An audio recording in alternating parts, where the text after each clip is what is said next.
বক্তব্য রাখবেন আচার্য সুগতানন্দ অবধূত, কেন্দ্রীয় প্রকাশন সচিব, আনন্দমার্গ প্রচারক সংঘ। তিনি বলবেন নব্য মানবতাবাদ, সর্বাত্মক মুক্তির দিগদর্শন। দাদা আচার্য সুগতানন্দ অবধূত। নমস্কার। সম্মানীয় সভাপতি ডক্টর দিলীপ কুমার হালদার এবং মঞ্চে উপবিষ্ট ডক্টর লোপামুদ্রা চৌধুরী এবং অধ্যাপক ভিএন ঝা, উপস্থিত সুধীবৃন্দ,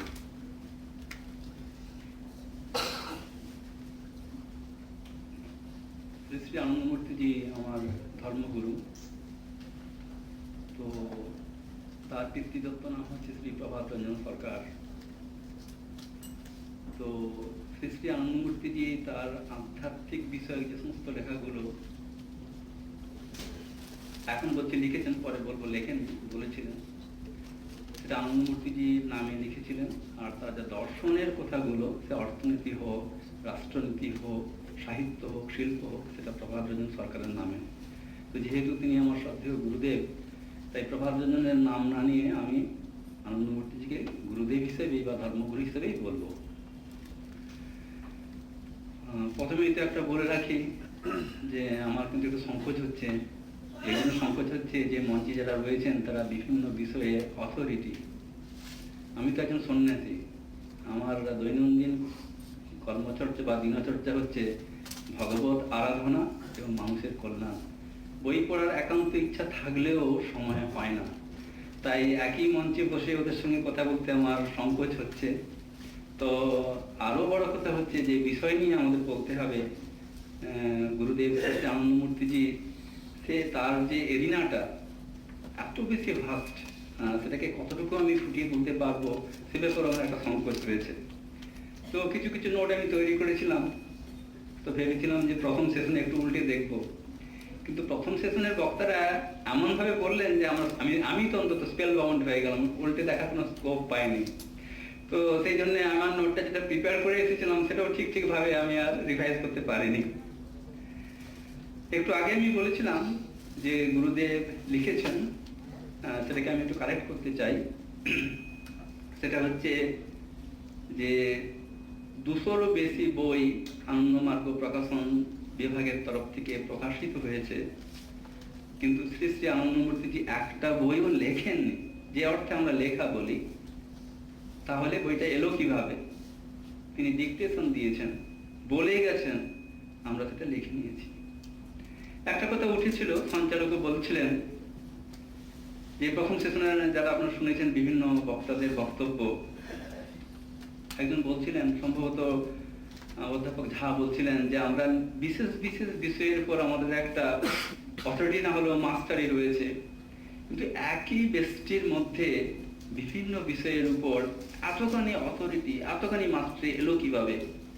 তার আমি উত্তর দেব, আমরা যারা সাধারণ মানুষ আমরা বুঝি, বলি বা লিখি বুদ্ধি থেকে।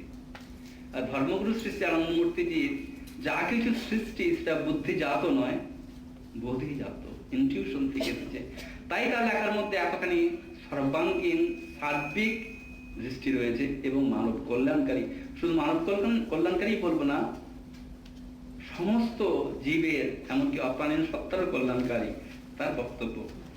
তো আমি বিষয়ে আসছি এখন। আরেকটা কথা আমি বলবো, আরেকটু সংকোচ হচ্ছিল যে আমার বিষয় হচ্ছে নব্য মানবতাবাদ। এর আগেও খুব সম্ভবত অধ্যাপক ঝা এ সম্পর্কে একটু রেখাপাত করেছিলেন। আর এই নব্য মানবতাবাদ বলতে গিয়ে আমি প্রাউডকে একটু টানবো। প্রাউড হচ্ছে আমাদের গুরুদেবের সামাজিক অর্থনৈতিক তত্ত্ব বা প্রোগ্রেসিভ ইউটিলাইজেশন থিওরি। তো সে সম্পর্কে দেবনারায়ণ বাবু যা বলে গেলেন, তারপরে তার কিছু বলতে যে আমাকে হেজিটেট করতে হচ্ছে যে আমি কি বলবো, কেমন। তো ঠিক আছে, যতটুকু আমার সাধ্য ততটুকু আমি ফুটিয়ে তোলার চেষ্টা করব। বলছিলাম যে নৃত্যবিদেরা বলেন যে মানুষ জাতির জন্ম হয়েছিল আজ থেকে 10 লক্ষ বছর আগে, আর যাদের আমরা মডার্ন ম্যান বলি তাদের জন্ম হয়েছিল আজ থেকে 1 লক্ষ বছর আগে। আর সভ্যতার পত্তন শুরু হয় 15,000 বছর আগে, যদি আমরা বেদের চিন্তাকে, ঋগ্বেদের চিন্তাকে যদি আমরা সভ্যতার প্রথম আঙ্গিক বলে মনে করি, তাহলে সভ্যতার জন্মটা হচ্ছে 15,000 বছর।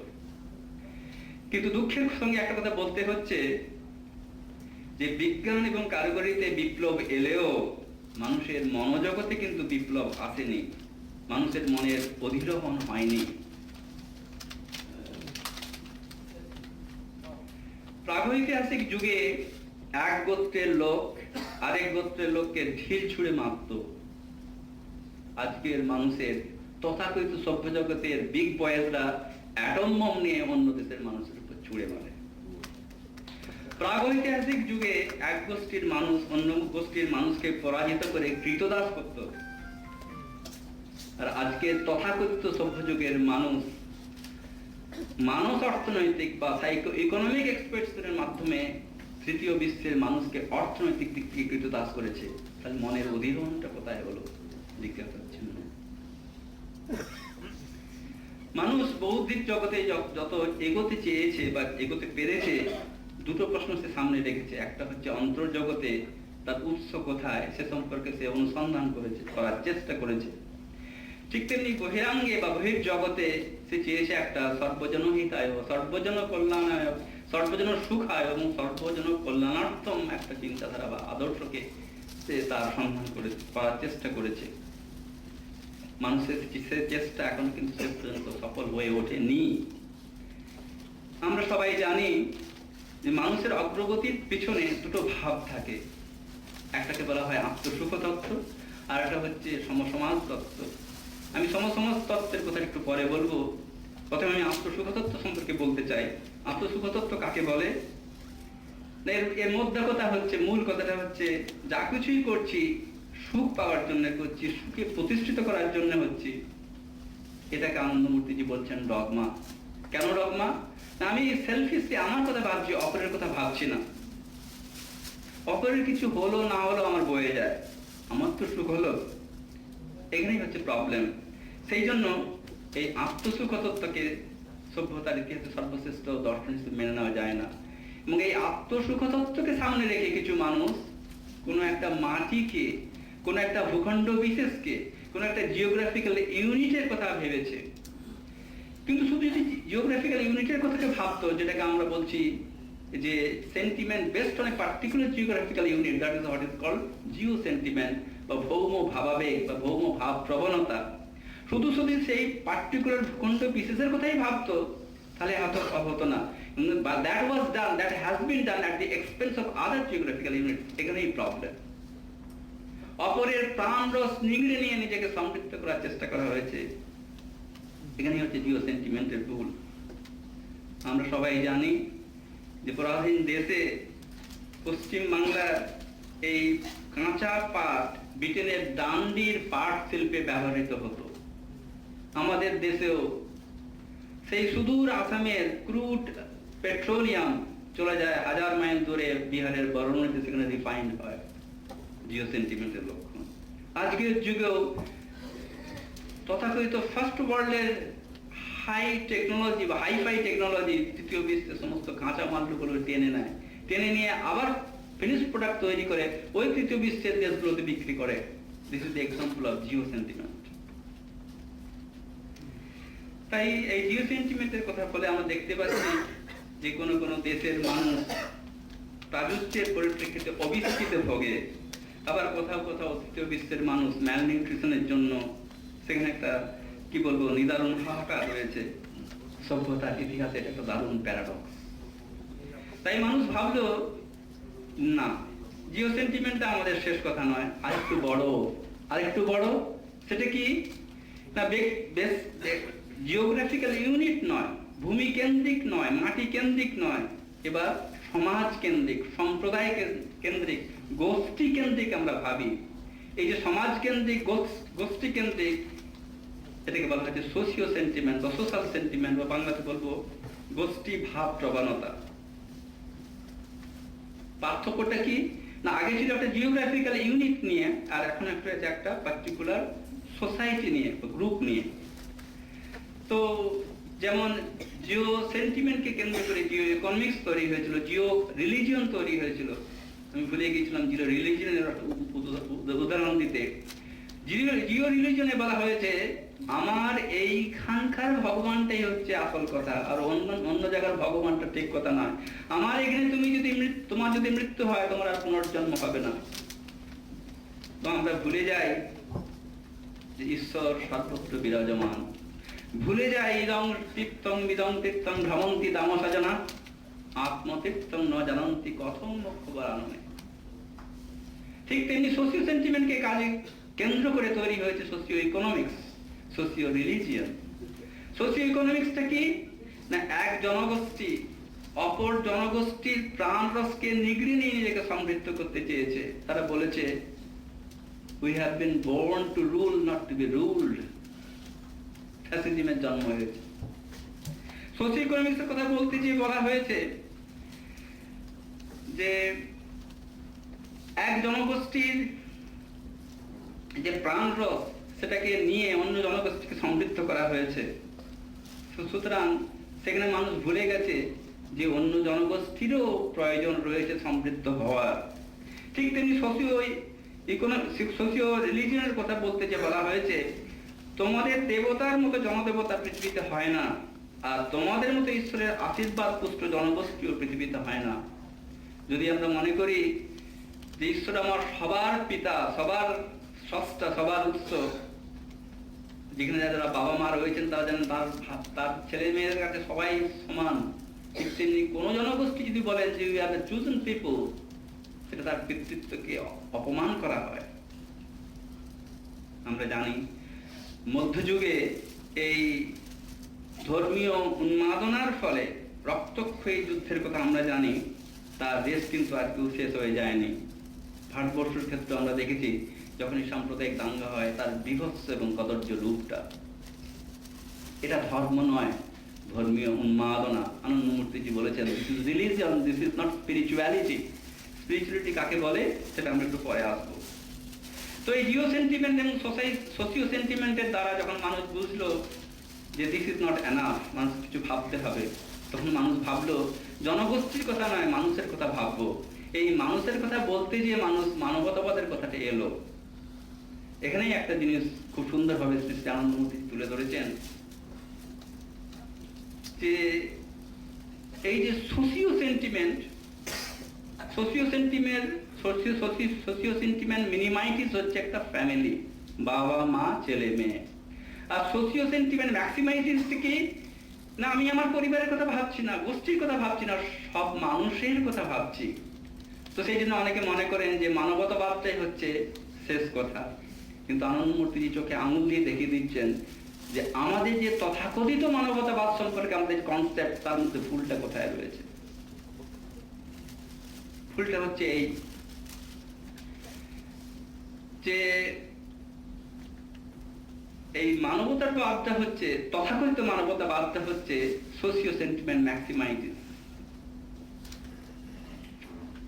একটা বিশেষ নেশনকে নিয়ে কাজ করছি, এখন সব শুধু নিজের নেশনটা নয়, সব নেশনটাকে নিয়ে কাজ করছি। যখন তলে তলে নেশনের অস্তিত্ব মানছি আর বলছি যে সব নেশনের কথা ভাববো, তখন এক নেশনের ইন্টারেস্টের সাথে আরেক নেশনের কনফ্লিক্ট আসছে। সেই জন্য এই তথাকথিত মানবতাবাদটা হচ্ছে মানবতাবাদ নয়, এটা হচ্ছে ইন্টারন্যাশনালিজম। ইউনিভার্সালিজম তো নয়ই।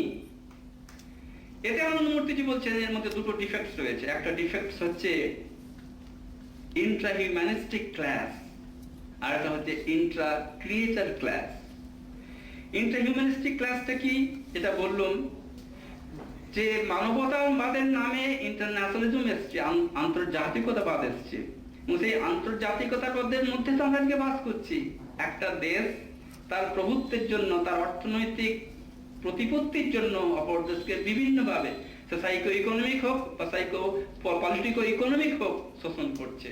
তাহলে মানবতাবাদ থাকছে না। মুখে মানবতাবাদের একটা রঙিন ফানুস, কিন্তু in reality Intra humanistic class, একটা জনগোষ্ঠী বা একটা দেশ অন্য দেশকে শোষণ করছে। ত্রুটি। আরেকটা আনন্দমূর্তিজি বলছেন, গুরুদেব বলছেন যে ইন্ট্রা ক্রিয়েটার ক্লাস, এটা ভাবা খুবই অমূলক হবে আজকের, আমি বলবো একবিংশ শতাব্দীতে, যে এই পৃথিবীটা কেবল মানুষের জন্য। আমি মনে করি বা আমরা মনে করি যে মানুষের মনোজগতে একটা প্যারাডাইম শিফট হওয়া দরকার, তার চেতনার ক্ষেত্রে একটা কোয়ান্টাম লিপ হওয়া দরকার। সেই কোয়ান্টাম লিপটা কি, সেই প্যারাডাইম শিফটটা কি? যে বিশ্ব ব্রহ্মাণ্ডের সমস্ত কিছু একটা একই উৎস থেকে এসেছে। এই বিশ্ব ব্রহ্মাণ্ডের অণু, পরমাণু, ত্রাস, রেণু, নক্ষত্র, নিহারিকা, গ্রহ, পুঞ্জ সমস্ত কিছুই coming from the same source. সেই সোর্সকে আপনি ভগবান বলুন, গড বলুন, আল্লাহ বলুন, পরম পুরুষ বলুন, জীবন দেবতা বলুন, that does not matter, it is coming from the same source. আমরা সবাই যারা পারিবারিক ক্ষেত্রে রয়েছে আমরা জানি যে ভাই ভাইয়ের প্রতি টানটা কেন আসছে, বোন বোনের প্রতি টানটা কেন আসছে? Because they are coming from the same source, same parent. মানবতাবাদ কেন, তথাকথিত মানবতাবাদ কেন ব্যর্থ হয়ে গেল? না, মানবতাবাদের পিতৃত্বকে, ঈশ্বরের ব্রহ্মত্বকে স্বীকার করা হয়নি। যেখানে পিতৃত্ব স্বীকৃত হয়নি সেখানে ভ্রাতৃত্ব অস্বীকৃত থেকে যায়।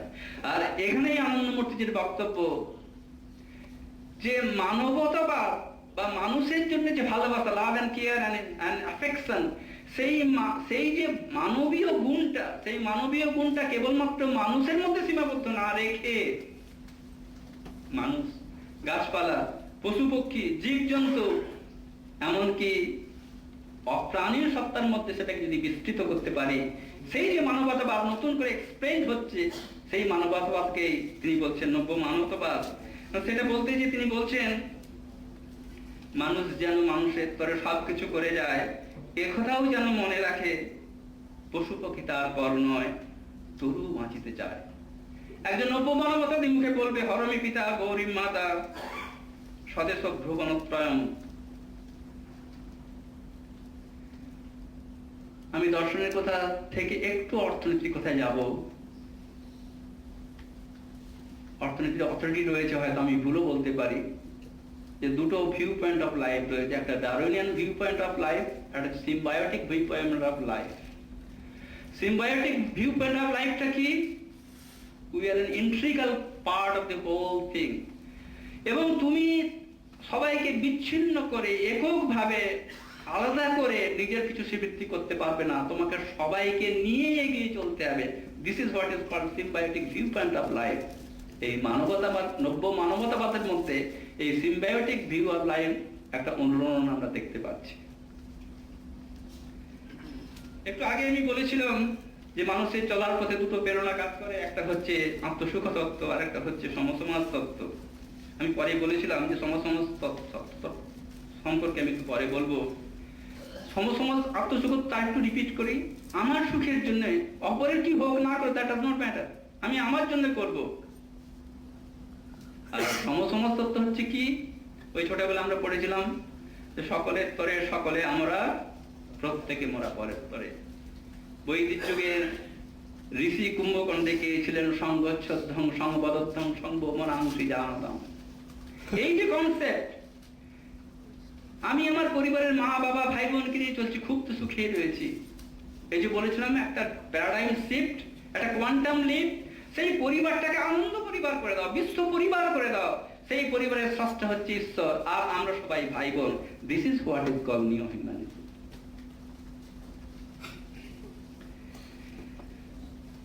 স্যার কতক্ষণ হলো আমার?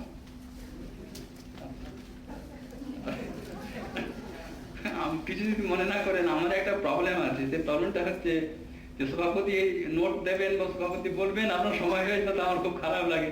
সেই জন্য আমি আগেই বসে যেতে চাইছি। আচ্ছা, যে কথা বলছিলাম, 10 মিনিট হয়েছে তো? আচ্ছা, ওকে স্যার, থ্যাংক ইউ।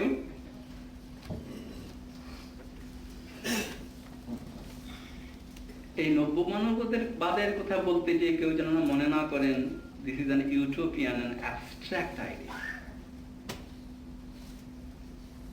সত্যি কথা বলতে কি, ধর্মগুরু শ্রী শ্রী আনন্দমূর্তিজি যা কিছু লিখেছেন বা বলেছেন বা দিয়েছেন, তার ভিত্তিটা হচ্ছে নব্য মানবতাবাদ, বিশ্বৈকতাবাদ।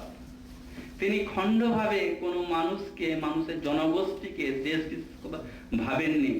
ওই যে বললাম, বারবারই বলছি যে মানুষ যে একটা বৃহৎ পরিবারের অংশ, এবং আমাদের সবার ভাবনাকে সবার মধ্যে মিলেমিশে ভাগ করে নিয়ে আমাদের এগিয়ে চলতে হবে, এই কনসেপ্ট তার মধ্যে অনুরণিত হয়েছে। আমি একটু আগে বলেছিলাম যে প্রাউড সম্পর্কে বলবো, যদি সময় থাকে তার আগে আমি একটু বলতে চাই যে সভ্যতার ইতিহাসে নারী সমস্যা বা নারী প্রগতি একটা অত্যন্ত আমাদের স্পর্শকাতর জিনিস। সে সম্পর্কে আনন্দমূর্তি কি বললেন না, আনন্দমূর্তিজি বলছেন যে মুখে মা বলছি আমরা, অথবা সম্মানও দিচ্ছি, কিন্তু তাদের আমরা সাপ্রেস করছি, মেয়েদের সাপ্রেস করছি। তাই তিনি বললেন যেমন একটা পাখির দুটো ডানা রয়েছে, একটা ডানাতে পাখি উঠতে পারে না, ঠিক তেমনি গুরুদেব বলছেন একটা সমাজরূপী বৃক্ষের দুটো ডানা রয়েছে, একটা ডানা যদি পুরুষ হয় আর একটা ডানা হচ্ছে মহিলা। For the first time in the human history, so far the working relation between the men and the women are concerned, he said very categorically, there should be a coordinated cooperation, not subordinated one. যারা পুরুষ মনে করে মহিলাদের দাবিয়ে তারা উন্নত হতে পারে, আনন্দমূর্তিজি বললেন তারা বোকামি করছে। মহিলা তো সমাজের 50%, তাই 50% সমাজের লোককে যদি আমি সাপ্রেস করে রাখি, সমাজ আজ এ হোলও সাপ্রেস হচ্ছে, সেটা ভুল করছেন। আর নারী জাতির প্রতি সম্মান জানাতে যে শ্রী আনন্দমূর্তিজি বললেন যে পৃথিবীর সর্বশ্রেষ্ঠ মানুষ মানে পুরুষ বা সর্বশক্তিমান যে পুরুষ, সেও যেন মনে করে বা মনে রাখে তার মা একজন নারী।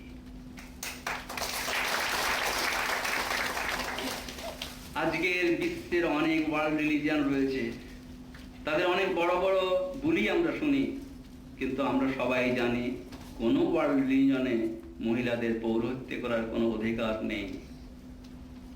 আর ধর্মগুরু শ্রী শ্রী আনন্দমূর্তিজি ইকুয়াল রাইট দিলেন। আনন্দমার্গের যারা সন্ন্যাসিনী, তারাও সমস্ত সামাজিক এবং ধর্মীয় কাজে পুরুষদের মতন, সন্ন্যাসীদের মতন, অবধূতদের মতন সমান পৌরোহিত্য করার অধিকার তারা রাখেন, দেওয়া হয়। এবার আমি আসছি অর্থনীতির ক্ষেত্রে। ধনতান্ত্রিক সমাজ ব্যবস্থায় বা পুঁজিবাদী ব্যবস্থা কাঠামোর ত্রুটি দেখিয়ে মানুষ জাতিকে কমিউনিজমের স্বপ্ন দেখিয়েছিলেন। কিন্তু আমরা ইতিমধ্যে ওই দর্শনের অবাস্তবতা, অসারতা, অবৈজ্ঞানিক এই দর্শনকে আমরা চিনতে পেরেছি এবং এর পরিপ্রেক্ষিতে আমরা সবাই আজকে জানি এর পৃথিভূমি থেকে এই মার্ক্সবাদ আজকে ব্যানিশ। বাক স্বাধীনতা, মৌলিক অধিকার, ধর্মীয় স্বাধীনতার অভাবের কথা বাড়িয়ে দিলুম। অর্থনৈতিক ভুল চিন্তার জন্য পৃথিবীর কোন দেশে এই প্রকৃতপক্ষে মার্ক্সবাদ চলছে না। কিন্তু যে কথাটা আমাদের মনে রাখতে হবে যে মার্ক্সবাদ বিফল হয়েছে, এর অর্থ পুঁজিবাদী ব্যবস্থাটা ঠিক, সেটা মনে করাটা ভুল হয়ে যাবে। মার্ক্সবাদের বিপর্যয়ের পর পুঁজিবাদ বিশ্বায়ন বা উদারীকরণের বা ফ্রি মার্কেট ইকোনমির কোথায় একটা বাজে জিনিসকে, একটা খারাপ জিনিসকে নতুন মোড়কে, সুপার মার্কেটে খুব জিনিসকে ভালো করে মানে মুড়িয়ে সুন্দর করে দেওয়া হয়, সেটা আমাদের সামনে হাজির হয়েছে। এতে বিশ্বায়নের চমক থাকলেও ভিতরের অন্তঃশ্বাস শূন্যতা আমাদের কাছে প্রকট হয়ে ওঠে যখন দেখি দুনিয়ার ধনীতম 1% মানুষ একটি অন্যায্য বিশ্ব অর্থনীতি বানাচ্ছে, যা বাকি 99% ভবিষ্যতের সব পথ বন্ধ করে দিচ্ছে।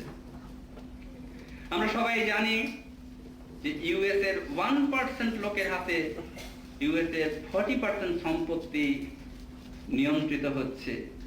Can you accept it? এটা মানবতাবাদ? ফ্রি মার্কেট ইকোনমির দোহাই দিয়ে পত্রিকা যেহেতু বেরিয়েছে, তাই আমার বলতে আপত্তি নেই, আমার দেশেরই হিন্দুজা ফ্যামিলি লন্ডনে রয়্যাল প্যালেসের সামনে 100 মিলিয়ন পাউন্ড দিয়ে বাড়ি কিনতে পারে। আমি নিজে গেছি ইস্ট লন্ডনে, সেই ইস্ট লন্ডনে এশিয়ান আফ্রিকান লোকেরা মাথা গোজার ছাই পায় না। আবার বলি, মুম্বাই শহরে আম্বানিরা 4000 কোটি টাকা দিয়ে 48,780 স্কোয়ার ফিট দিয়ে একটা প্যালেস বানাতে পারে। আর সেই মুম্বাই শহরে অনেকেই গেছেন, আমিও গেছি, সেই মুম্বাই শহরে ধারবি বস্তিতে 6 লক্ষ মানুষ তার মাথা গোজার চায় নেই। এর নাম মানবতাবাদ? গুরুদেব একটা সুন্দর কথা বলেছেন যে পুঁজিবাদের ত্রুটিটা কোথায়। আমরা তো মার্ক্সবাদের ত্রুটি নিয়ে অনেক চিৎকার করি, পুঁজিবাদের ত্রুটিটা কোথায়? গুরুদেব বলছেন যে সব থেকে বড় ত্রুটি হচ্ছে একজন পুঁজিপতি মনে করে আমি যা কিছু করেছি আমার বুদ্ধির বলে করেছি, তোমার বুদ্ধি থাকে তুমিও করো। কিন্তু পুঁজিপতি ভুলে যায় এই শশাকর পৃথিবীর কোনো কিছুই অসীম নয়, সবই সসীম, সবই সীমিত, সবই শান্ত, দন্তেস আকার শান্ত, আর মানুষের চাহিদা হচ্ছে অসীমিত। এখানেই মানুষকে হিউম্যান কনসিডারেশন দিতে হবে। বাড়িতে পরিবারের মধ্যে 5 জন আমরা রয়েছি, 10টা আম নিয়ে নেবো বাবা, এখন বড় ভাই যদি বলে আমারই 4টা দরকার, তাহলে তো হবে না। সেখানে হিউম্যান কনসিডারেশন রাখতে হবে। এই জিনিসটা পুঁজিপতিরা ভুলে যায়। একটা অত্যন্ত ফান্ডামেন্টাল কথা আনন্দমূর্তিজি বলেছেন, তুমি কি সত্যি সম্পত্তির মালিক? তুমি তৈরি করেছো? যেটা আমাকে অভিভূত করেছে। আনন্দমূর্তিজি বলেছেন এই পৃথিবীর যে মৌল সম্পদ ক্ষিতি আপতেজ মরুদ্বম ঈশ্বরের তৈরি, মানুষ করতে পারে না। মানুষ কি করতে পারে? He can simply change physical mixture and chemical compound. মানুষ কি একটা 6th ফান্ডামেন্টাল ফ্যাক্টর তৈরি করতে পারে?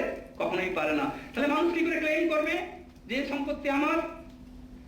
সেই জন্য জিমুত বামন ভট্টাচার্যের কথা অনুসারে শ্রী শ্রী আনন্দমূর্তিজি বলছেন পিতা বেঁচে থাকার সময়ে ভাইরা সম্পত্তি ভাগাভাগি করতে পারে না, তারা ভোগ করতে পারে। তাই এক্ষেত্রে আমাদের পিতা যিনি ঈশ্বর, যিনি সমস্ত কিছু স্রষ্টা, তিনি মারা যাননি, তিনি মরবেন না। তাই সেই মানুষকে করতে হবে কি না, সেখানে একটা আমি বলবো মানবিক একটা দৃষ্টিভঙ্গি থাকা দরকার। তা না হলে কি হবে, এটা একটা ফ্রি ফর অল হয়ে যাবে।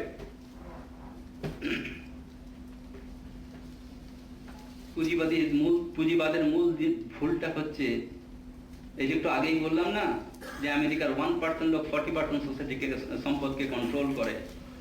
আজকে ওয়াল স্ট্রিটে আন্দোলন হচ্ছে। ওয়াল স্ট্রিটের আন্দোলনের মূল বক্তব্যটা কি?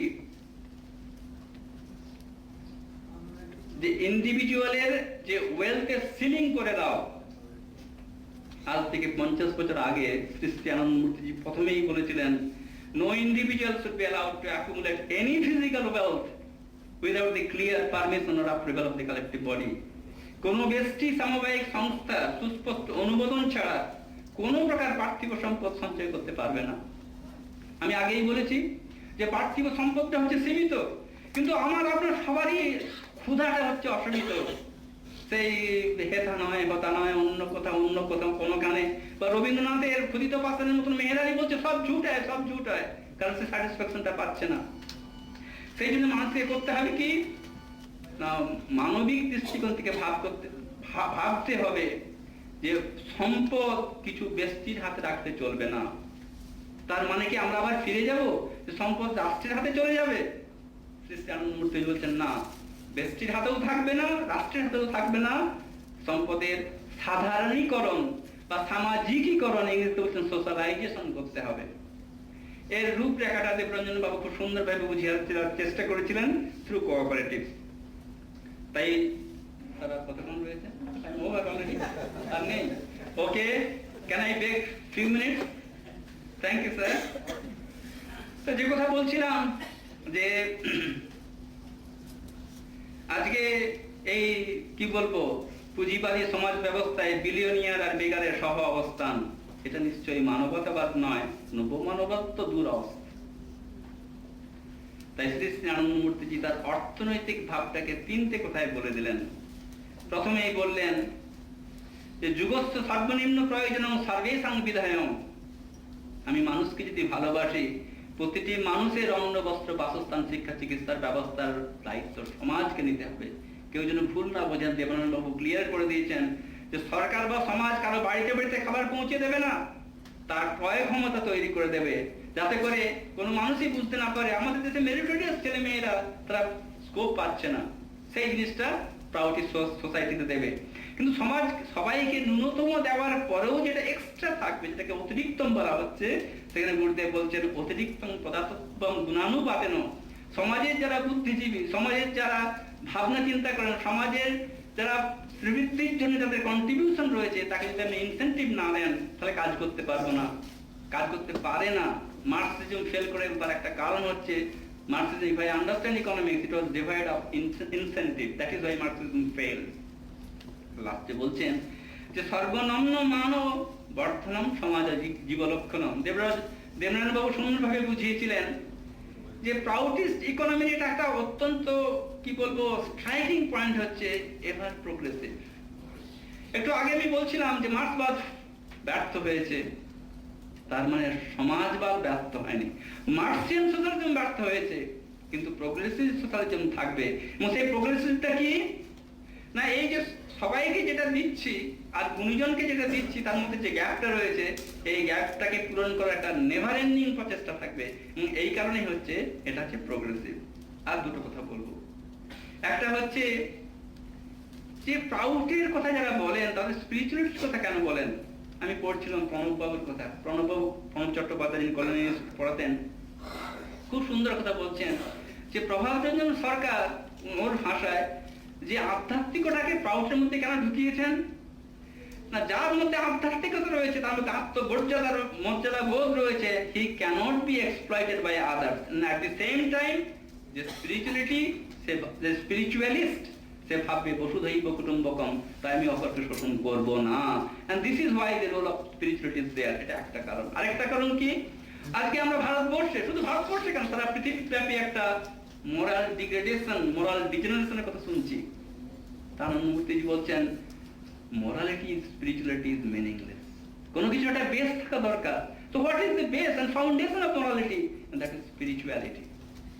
তাই এই স্পিরিচুয়ালিটিকে কেন্দ্র করেই আগামী দিনে একটা নতুন সমাজ ব্যবস্থা, নতুন চিন্তাধারা আসবে, যার মূল কথা হবে সর্বজন হিতায়, সর্বজন সুখায়, সর্বজন কল্যাণার্থম। ধন্যবাদ, নমস্কার।